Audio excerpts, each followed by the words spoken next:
আসসালামু আলাইকুম, গ্রিন ওয়েবে আপনাদেরকে স্বাগতম। আজকে আমরা দেখব কিভাবে এপিআই ট্রাবল শুট করতে হয়, তার একটি পূর্ণাঙ্গ টিউটোরিয়াল।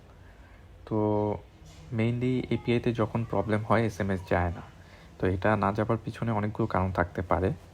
তো সাধারণত এপিআই যখন কাজ করা সাডেনলি বন্ধ করে দেয়, আপনাদের মনে প্রথমেই যে জিনিসটা আসে সেটা হচ্ছে আমার এসএমএস সার্ভারে কোনো প্রবলেম হয়েছে কিনা। তো প্রথমে আমরা দেখব যে আমাদের এসএমএস সার্ভারটা ঠিক আছে কিনা, কারণ এসএমএস সার্ভার যদি ঠিক না থাকে তাহলে ডেফিনেটলি এসএমএস যাবে না। তো ফার্স্ট কাজ হচ্ছে আমাকে এসএমএস সার্ভারটা চেক করে দেখা। তো এর জন্য আমি আমাদের যে প্যারেন্ট ওয়েবসাইটটা আছে সেটা হচ্ছে bdbulksms.net, এটাতে যাব। তো এটাতে যাওয়ার পরে এপিআই মেনুতে ক্লিক করব। এপিআই মেনুতে ক্লিক করে দেন হচ্ছে এপিআই কলিং মেথডে ক্লিক করব। এখানে আমার একটা ইউআরএল দেওয়া আছে গেট মেথডে। তো আমি এটাকে পুরোটা কপি করব। কপি করে দেন ব্রাউজারে নিউ ট্যাব ওপেন করে এখানে পেস্ট করে দেব। দেখুন এখানে টোকেন কোড হেয়ার লেখা আছে। তো আপনি কন্ট্রোল প্যানেল থেকে আপনার এসএমএস যে পোর্টাল সেখান থেকে টোকেন কোডটা জেনারেট করে এখানে পেস্ট করে দেবেন। তো আমি এখানে অলরেডি একটা ডেমো টোকেন জেনারেট করেছি, সেটা এখান থেকে কপি করে এখানে দিয়ে দিচ্ছি। ঠিক আছে, দেখুন আমি টোকেনে এই জিনিসটা ইনপুট করেছি। দেন টুতে হচ্ছে আপনি একটা ডেমো নাম্বার দেবেন। ঠিক আছে,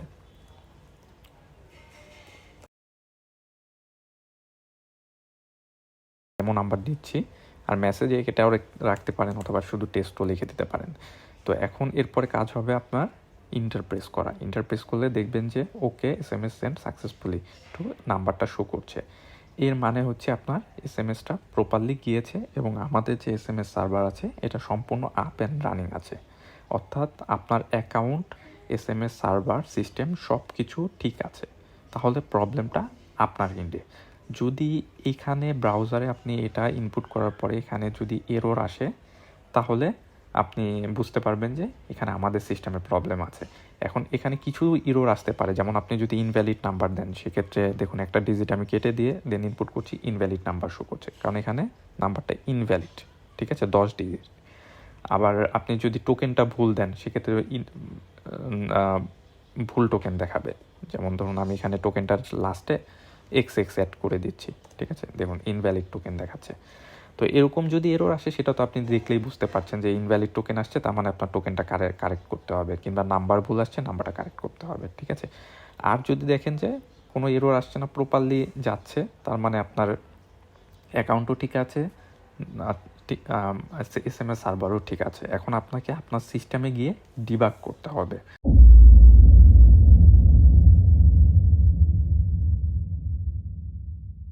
দেখুন এখানে আমি একটা স্ক্রিপ্ট নিয়েছি, পিএসপি স্ক্রিপ্ট। ঠিক আছে, ধরে নিন এটা আপনার সফটওয়্যারের যে কোডটা আছে সেই কোডটা। ঠিক আছে, এটা ওরাকলে হতে পারে, জাভাতে হতে পারে, হোয়াটএভার, যে কোনো পাইথনে হতে পারে। আমি এখানে পিএইচপি নিয়েছি কাজের সুবিধার্থে। তো এই কোডটার মধ্যে দেখুন এই যে টু দেওয়া আছে, টোকেন দেওয়া আছে, মেসেজ দেওয়া আছে, ইউআরএল দেওয়া আছে। ঠিক আছে, এপিআই ইউআরএল দেওয়া আছে, সবগুলো দেওয়া আছে। এখন এটা আমি যখন ব্রাউজারে এক্সিকিউট করব তখন কি আসে, এখন দেখুন ওকে সেন্ড সাকসেসফুলি এসেছে, মানে আমার সিস্টেম থেকে মেসেজটা পাঠাতে পেরেছে। এখন সামহাও আমার সিস্টেমে যদি নাম্বারটা প্রপারলি না দেয়, ধরুন টু দেওয়া আছে, বা টুতে যে নাম্বারটা আপনি দিয়েছেন এখানে ব্ল্যাঙ্ক একটা ইনপুট হয়েছে, সেক্ষেত্রে আপনার সিস্টেমে কিন্তু এরর দিবে। ফর এক্সাম্পল এখানে দেখুন আমি এটা রিফ্রেশ দিলাম, you have entered invalid number, your input number is blank. ঠিক আছে, কারণ আপনি এখানে কী করেছেন, ব্ল্যাঙ্ক করেছেন।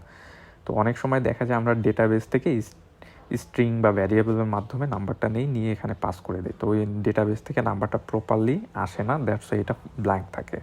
তো ব্ল্যাঙ্ক থাকার কারণে এই এররটা আপনি পেতে পারেন। যদি এই এররটা পান তাহলে বুঝবেন যে আপনার নাম্বারটা প্রপারলি ইনপুট হয়নি, আপনার সিস্টেম থেকে নাম্বারটা ইনপুট করাতে হবে, কিংবা কোনো ডেটাই প্রপারলি ইনপুট হয়নি।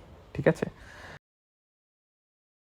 এক্ষেত্রে আপনাকে যেটা করতে হবে, আপনাকে আগে দেখতে হবে যে আপনার সার্ভার থেকে আমাদের সার্ভার অ্যাকচুয়ালি কী রিকোয়েস্টটা পাঠানো হচ্ছে। ঠিক আছে, আপনি এখানে ধরেই নিয়েছেন যে আপনার এই ডেটাগুলো প্রপারলি সেন্ড হচ্ছে।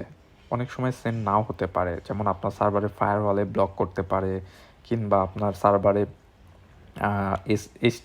এইচটিটিপিএস দিয়ে রিকোয়েস্ট করছেন, এইচটিটিপিএস মানে এসএসএলটা সাপোর্টেড না, এরকম অনেক কিছু প্রবলেম থাকতে পারে। তো এটা ডিবাগ করার জন্য আপনাকে ফার্স্টে যেটা করতে হবে, আমি একটা সাইট বলছি, webhook.site। ঠিক আছে, WEBHOOK webhook.site, webhook.site এই সাইটটাতে যাবেন, ঠিক আছে। যাওয়ার পরে দেন এখানে দেখবেন যে একটা ইউনিক ইউআরএল জেনারেট হয়েছে, এটাকে কপি করবেন আপনি। এই যে ইউআরএলটা আছে এই ইউআরএলটাকে কপি করবেন, ঠিক আছে।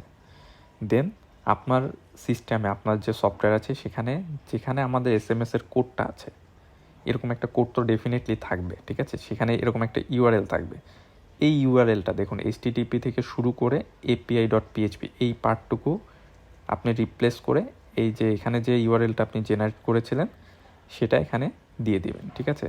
এরপরে সেভ দিবেন, দেওয়ার পরে আপনি একটা SMS সেন্ড করবেন। এই পেজটা কিন্তু ক্লোজ করবেন না, আপনি একটা রিকোয়েস্ট করবেন। রিকোয়েস্ট করলে এরকম একটা ব্ল্যাঙ্ক পেজ আসবে।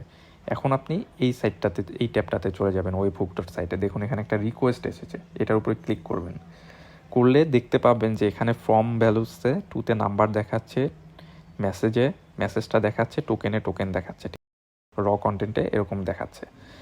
এইখানে যদি আপনি ডাটাটা প্রপারলি দেখতে পারেন, এরপরও SMS না যায় আমাদের সাথে যোগাযোগ করবেন।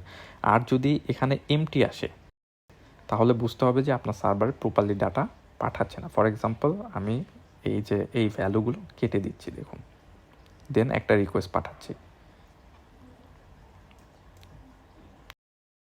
তো রিকোয়েস্টটা পাঠিয়েছি, দেখুন এই যে নতুন একটা রিকোয়েস্ট আসছে। এই রিকোয়েস্টটায় দেখুন এখানে মেসেজ টোকেন সব এমটি দেখাচ্ছে। তার মানে আপনার সার্ভার থেকে প্রপারলি ডেটাটা সাপ্লাই করেনি, দ্যাটস ওয়াই আপনার মেসেজটা যাচ্ছে না। মনে হতে পারে আপনার সিস্টেম থেকে কোনোই ডাটা পাঠাচ্ছে না। এই দেখুন আমি পুরোটা কেটে দিয়েছি, দিয়ে একটা রিকোয়েস্ট পাঠাচ্ছি। দেখুন এই যে রিকোয়েস্টটা আসছে একদম এমটি ফ্রম ভ্যালু, মানে আপনার সার্ভার থেকে কিচ্ছুই পাঠাচ্ছে না। আবার অনেক সময় দেখা যাবে আপনার এখানে রিকোয়েস্ট দিচ্ছেন, রিকোয়েস্টটা হচ্ছে না। তো রিকোয়েস্ট যদি না হয় তখন আপনাকে বুঝতে হবে যে আপনার সিস্টেমে কোনো না কোনো একটা প্রবলেম আছে।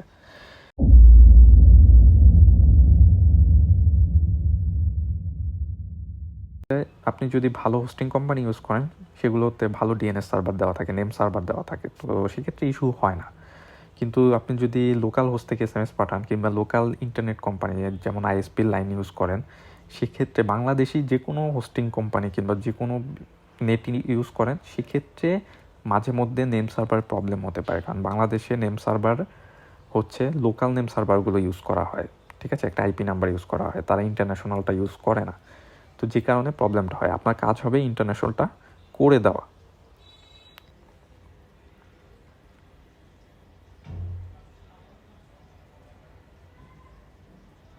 ঠিক আছে।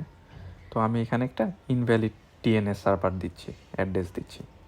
এটা সাধারণত আপনার ISP সেট করে, তো আমি এখানে বোঝার সুবিধার্থে একটা নিজেই একটা ইনভ্যালিড নাম্বার দিয়ে দিচ্ছি, যে একটা ইনভ্যালিড DNS হলে কি প্রবলেম হতে পারে।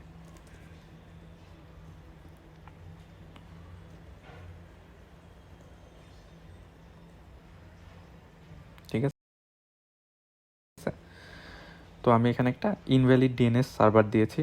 এখন আমার যে কমান্ড আছে, কমান্ডে গিয়ে আমি চেক করে দেখবো যে আমার DNSটা প্রপারলি সেট হয়েছে কিনা। আপনি IP config অল কমান্ড দিয়ে এটা দেখতে পারবেন। তো দেখুন এখানে DNS সার্ভার 75 যেটা আমি দিয়েছিলাম ইনভ্যালিড, এটা শো করছে, তার মানে আমার ইনভ্যালিড সার্ভারটা সেট হয়েছে। তো এখন আমি একটা রিকোয়েস্ট দিয়ে দেখছি কীরকম আসছে লোকাল হোস্টে। দেখুন আমার কোড কিন্তু সেম রয়েছে, আমার যে কোডটা ছিল এখানে সব কোড সেম আছে, নাম্বার প্রপারলি দেওয়া আছে, টোকেন প্রপারলি দেওয়া আছে, সব কিছু প্রপারলি আছে। এখন আমি রিকোয়েস্ট দিলে দেখুন কি আসে, দেখুন এটা লোডিং আসতেছে, লোড নিচ্ছে না।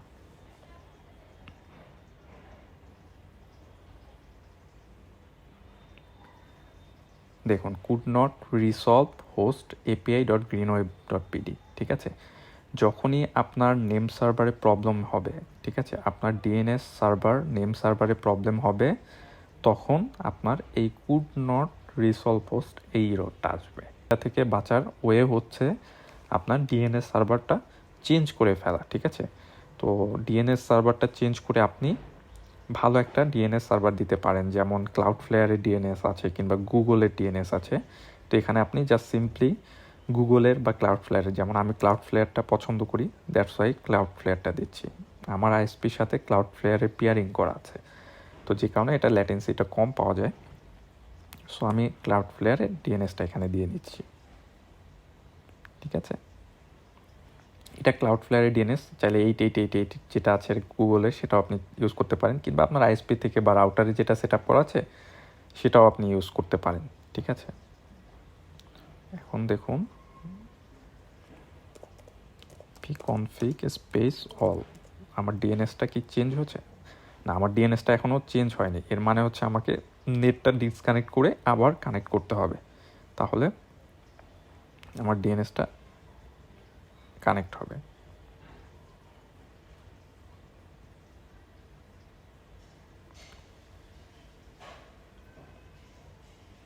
ঠিক আছে, আমি ডিসকানেক্ট করে দেন কানেক্ট করেছি। দেখুন এটা 111 যেটা আমি সেট করেছিলাম সেটা হয়েছে। তো এখন আমি দেখুন সেম কোড, সেম জিনিস, সব কিছুই সেম রয়েছে, কোনো চেঞ্জেস আনিনি। এখন ওই পেজটে মানে আমার লোকাল হোস্ট থেকে আবার SMS পাঠানো ট্রাই করছি। দেখুন এবার ওকে, SMS সেন্ড সাকসেসফুলি। তো এর মানে হচ্ছে যে আপনার ইন্টারনেট কানেকশনের নেম সার্ভারে যদি ইস্যু থাকে তাহলে প্রবলেম হতে পারে। তো এটা থেকে বাঁচার জন্য ওয়ে হচ্ছে যে ভালো একটা নেম সার্ভার ইউজ করা। তো আপনি চাইলে এখান থেকে এভাবেও নেম সার্ভারটা চেঞ্জ করে সেট করে ইউজ করতে পারেন, অথবা আপনি চাইলে আপনার যে রাউটার আছে রাউটারে গিয়েও এটা চেঞ্জ করতে পারেন, কিংবা আপনারা আইএসপিকে বলেও এটা চেঞ্জ করাতে পারেন, ঠিক আছে। যদি রাউটারে সেট আপ করা থাকে এখানে এই যে অটোমেটিক্যালি অপশনটা দিয়ে রাখলেই হবে, এখান থেকে আপনার ম্যানুয়ালি চেঞ্জ করতে হবে না। আর যদি রাউটারে না দেওয়া থাকে এখান থেকে আপনি ম্যানুয়ালি চেঞ্জ করে নিতে পারেন, ঠিক আছে। যখনই আপনার can not resolve two host error আসবে, ধরে নেবেন যে এটা ডিএনএস সার্ভারের প্রবলেম, ঠিক আছে। এরপরে সেকেন্ড প্রবলেম যেটা হতে পারে সেটা হচ্ছে যে আপনার দেখা যাচ্ছে ইন্টারনেট কানেকশনটাই নেই, ইন্টারনেট কানেকশনটা ডাউন। এটাও হতে পারে আপনার নেট কানেকশনটা ডাউন হয়ে আছে, দ্যাটস ওয়াই এসএমএসটা যাচ্ছে না, ঠিক আছে। তো যদি নেটওয়ার্কের প্রবলেম হয় কীরকম প্রবলেম হতে পারে সেটাও আমি দেখালাম, ঠিক আছে। আর যদি ডেটা মিসিং হয় সেক্ষেত্রে কীভাবে বের করবেন ডেটা মিসিং হচ্ছে কিনা সেটাও আমি দেখালাম। তো আশা করি এইভাবে আপনারা খুব ইজিলি আপনাদের এপিআইটা ডিবাগ করতে পারবেন, ঠিক আছে। তো গ্রিন ওয়েবের সাথে থাকার জন্য ধন্যবাদ, আপনার দিনটি শুভ হোক।